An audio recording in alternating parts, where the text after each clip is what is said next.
Backstage, Clara Dillon was chewing a piece of gum that had wrong its fable. This was always the worst time for her. She knew it'd be all a lie once she started singing.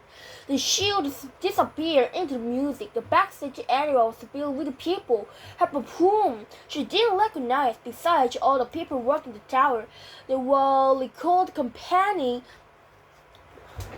executives, friends, or called company executives, children of robbers, riders in row of security personnel.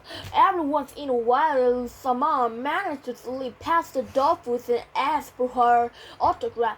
In used to know and her to teach, actually asked her to sing a song for them. Kyra wore a lavender sweatshirt. Beneath, it was the outfit she'd wear for the show, which was little more than sparkling underwear with fringe. Brazil lesson is similar like to dress. They were way in front of thousands of people, but in this a small area, it would have been embarrassing. She wished she had stayed in her dressing room instead of having to be around all these people. It was almost 8, but the concierge never started on time. She should know that by now Elzina's like to make them wait. He didn't want to turn the stage until the audience had worked itself into frenzy. He looked at him, shouting into his wild telly.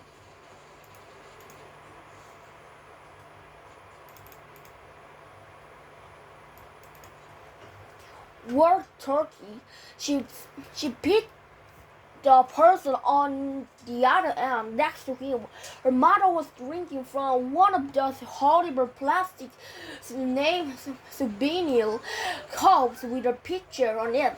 Lately, her mother had begun having cupcakes during the show. At least Alan wasn't around, and Kara could no longer stand the sight of her. She had already gone to dollars to make sure all arrangements had been taken care of at their next hotel.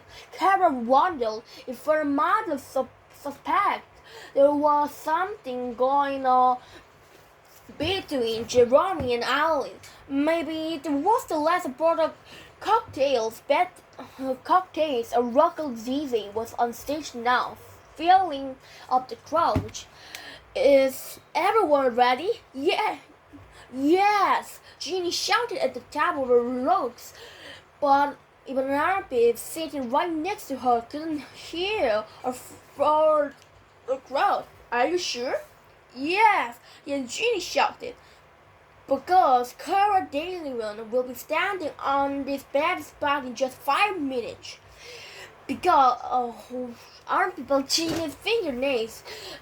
Dig into his arms, so just hold on a little longer. Everyone cheered the rhyme from Ankara's songs. Armpit only slowly became aware that somebody was tapping his shoulder.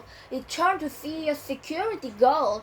Excuse me, the guard said, apparently not for the first time. May I see your tickets, please? A man and young girl stood behind him. The girl was probably Jeannie's age, although she was much bigger. May I see your ticket, please? The security guard asked again. My tickets, please. Andy tried to remember what he'd done with them. He hoped he hadn't dropped them when he was dealing with the pack on soda. You're sitting in our seat, the girl accused. Or not, said Jeannie. Andy stood up to check his pocket. The security guard and timidly stepped back from him.